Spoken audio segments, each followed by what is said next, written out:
டீமோட one of the most successful bowler அன்னைக்கு நான் உங்கள்கிட்ட சொன்ன மாதிரி வந்து இவர் நம்ம ரச்சின் ரவீந்திரா ஒரு 11 விக்கெட் கிட்ட எடுத்திருக்கிறாரு இந்த டோர்னமெண்ட்ல அவரு. பட் ஆனா நம்ம டீம் இது வரைக்கும் அவர் ஃபேஸ் பண்ணல இந்த டோர்னமெண்ட்ல. Packed with full of left handers. இவருடைய லெஃப்ட் ஆர்ம் ஸ்பின் இங்கே எடுபடாதோ அப்படின்னு எனக்கு தோணுது. எக்ஸாக்ட்லி.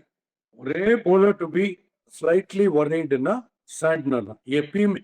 சாண்ட்னர் அடிச்சோம் ஒரு மேட்ச் அடிச்சோம் இல்லைன்னு சொல்லல. இந்தியா நியூசிலாந்து மேட்சஸ்ல அடிச்சோம். ஆனால் சாண்ட்னர் ஒன்லி தான் ரொம்ப ரொம்ப பிரெயினி. இப்போ நீங்க வந்து ரிவர்ஸ் ஸ்வீப்புக்கு போனாலும் ஸ்டம்ப் அவுட்லாம் விட்ரா அன்னையோட பியூட்டிஃபுல் பண்ணார். பிரேவில்ஸ் இப்படி வந்தார் வெளியில ரூம் கிரியேட் பண்ணுறதுக்கு. ஸ்லோவா லாப் பண்ணி லுங்கி போடுற மாதிரி அவுட் மெதுவா போட்டு அப்படியே முடிச்சிட்டாரு. என்ன பண்றதுன்னு தெரியாம.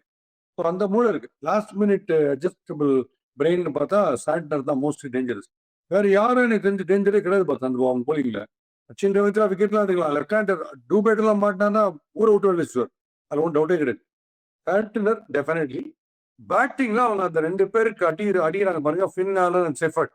அவங்க கிட்டத்தட்ட ஒரு பிரேவிஸும் நம்ம இப்போ ஆடினார் பாருங்க, நம்ம இங்கிலாந்து ஆடினார் பேர் டாப் கிளாஸ் ஆச்சார் செஞ்சுரி பெத்தல் அண்ட் பிரேவிஸ் அடிக்கிற மாதிரி ஒரு காம்பினேஷன் அவங்க 2 பேரும். அது நம்ம earlier we bring the spinners on, it will be fruitful for us rather than bowling fast.